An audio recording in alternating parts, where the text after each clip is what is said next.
The Romette picture this. A woman named Mia spends 8 years doing everything right. She skips the brunches her coworkers rave about, stays in a one-bedroom apartment with a roommate well into her 30s, and drives a second-hand Toyota with a cracked dashboard. Then one Tuesday morning, she opens her banking app and sees it. 6 figures, $100,000, for the first time in her life, and her very first thought. Only 19 more of these to go. She grabbed a notepad and did the math. 8 years times 19, 152 more years. She'd be dead by the time she made it. She started browsing new apartments that same afternoon. Here's the thing, Mia's math was completely embarrassingly wrong. And that single misunderstanding about how wealth actually compounds is the reason most people with 6 figures never reach 7. They quit right before the exponential engine roars to life. They're staring at the bottom of a steep hill, assuming the entire journey looks exactly like this first brutal climb, but compound interest doesn't work like climbing a hill. It works like a boulder falling off a cliff. Slow at first, then suddenly unstoppable. Today, I recommend Gege.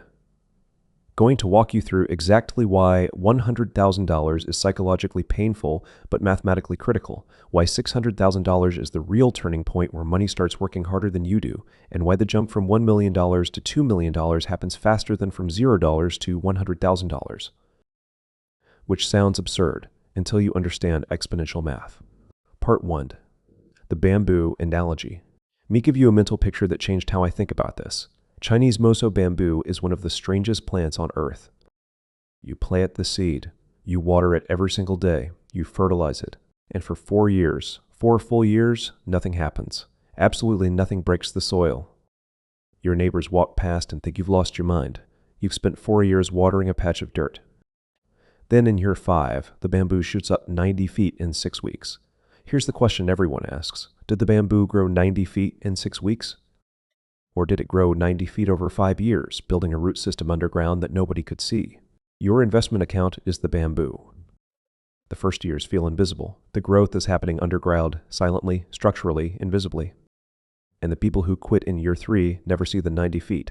Most people abandon the bamboo garden right before the breakthrough. Part 2. The actual number slit. Let's get into the real math, because this is where it gets interesting. Imagine you invest $400 a month into a low-cost index fund tracking the S&P 500. A realistic 7% annual return adjusted for inflation, not a fantasy, just the historical average going back nearly a century. Year 1. You've put in $4,800. Your account sits around $5,000. Your returns? About $200. You gave up dinners, weekend trips, a new phone upgrade. The market handed you $200.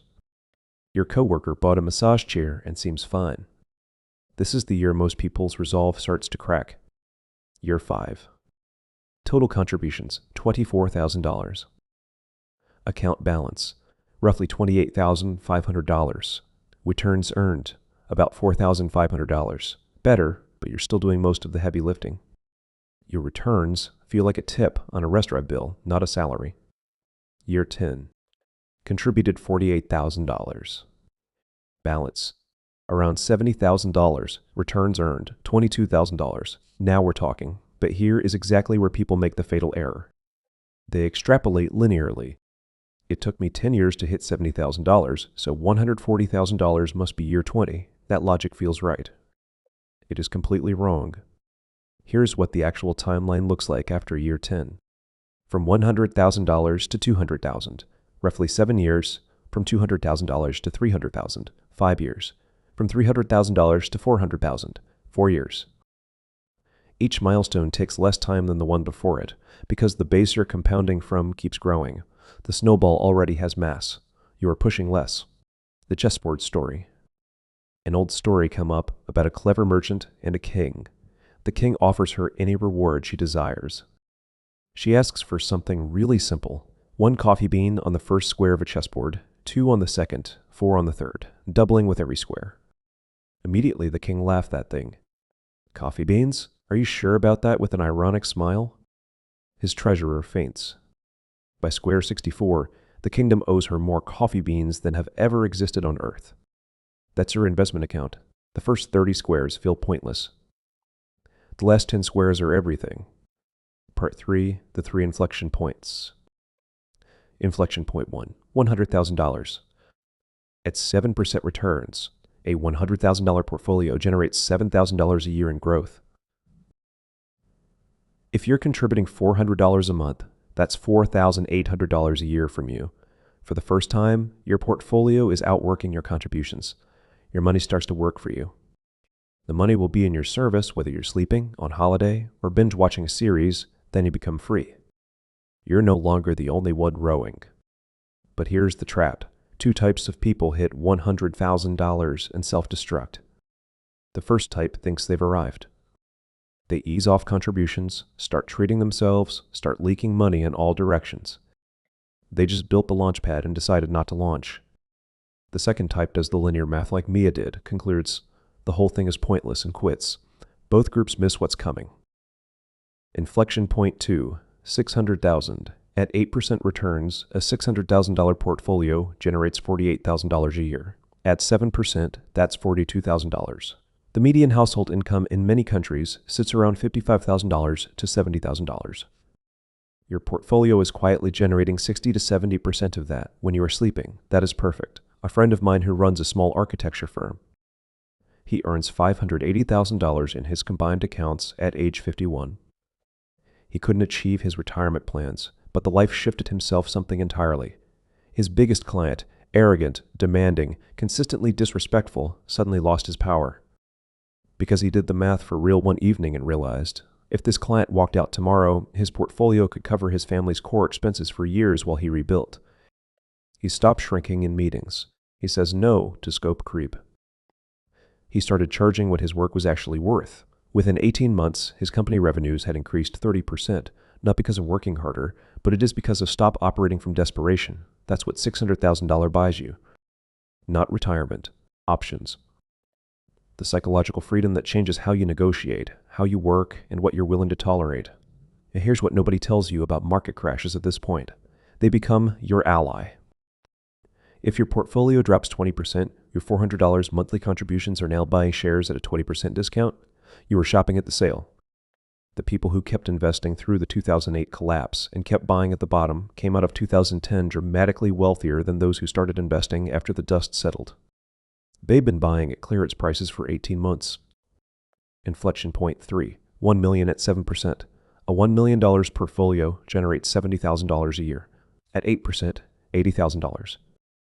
Our investments are now making more money than what a typical family earns, starting from zero, no boss telling us what to do, no driving to work, and 0 boring meetings. But here's the part that will rewire how you think about this. In our 400-month scenario, getting from $0 to $1 million takes roughly 32 years. Getting from $1 million to $1.5 million, about 6 years. From $1.5 million to $2 million, 5 years. You've just added 50% to your net worth in a fraction of the time it took to build the first million, from $2 million to $3 million, around 6 years. The same $1 million that took you 3 decades to build now replicates itself in 6 years. Really not because you're doing anything different. Because the base is massive, and even modest percentage gains translate to enormous absolute numbers. That is for real. Part 4. The real Numi Nobody really don't talk about it enough. Your brain is not wired for this. Human beings evolved to prioritize immediate rewards. See food, eat food, sense danger, run. This worked perfectly on the savannah 200,000 years ago. It is terrible engineering for a 30-year investment strategy. It's like chasing instant likes on Instagram instead of building real skills that could land you your dream job or freedom down the road. It is like a choice in any matters. Every month you contribute $400 instead of upgrading your wardrobe, booking a trip, or getting the nicer phone. You are fighting your own neurobiology. The upgrade delivers instant dopamine, a better space, social approval, sensory pleasure. The $400 going into an index fund delivers exactly nothing you can feel. The number just goes up by 400. No rush, no reward, no validation. And the culture makes it worse. We celebrate the raise, then quietly inflate our lifestyle to absorb it. We celebrate buying a home, then act surprised when 40% of take-home pay vanishes into mortgage, repairs, insurance, and property tax. We celebrate the new car, then trap ourselves in 5 years of payments, that quietly throttle our ability to invest. What we don't celebrate is the invisible millionaire. The person driving a 12-year-old hatchback, living in a house they bought years ago and never upgraded, wearing the same clothes they've had for half a decade. These people aren't deprived. They made a decision so early that there is a deep difference between being wealthy and looking wealthy. It is absolutely a two different thing. And looking wealthy is so expensive. Actually becoming wealthy requires looking average for a long time. Let us see two colleagues, Daniel and Leo, who works in the same company, same salary, same starting date. It is really looking everything equal. Daniel automates $400 a month into index funds before he touches his paycheck. He drives a used car, cooks most nights, and has never owned the newest phone model, who has a pretty simple life. Leo spends first and saves whatever's left, which is always approximately zero. His apartment is beautiful, his car is leased, his social media is aspirational. He is like an Instagram rock star. By age 42, Daniel has $130,000 invested, but Leo has $3,000 in a savings account earning nothing. By age 52, Daniel has $380,000, and Leo gets a quiet panic about his retirement. By age 62, Daniel has $870. Zero in his portfolio is generating more than his annual salary. Leo is working out how to delay retirement by 5 years. Same income, same career. The only difference was one automated transfer made every month before either of them could spend the money. Part 5, the framework. What will you do with this? Here are the 3 things that we can do. First, automate everything. Don't rely on willpower. It's a finite, unreliable resource. Set up an automatic transfer the moment your paycheck clears, before you see the money, before you can decide whether you feel like investing this month. Make the decision once, not monthly. Second, expect the boring phase and don't mistake it for failure. The first years are slow by design. You're building root structure. The bamboo hasn't broken the surface yet.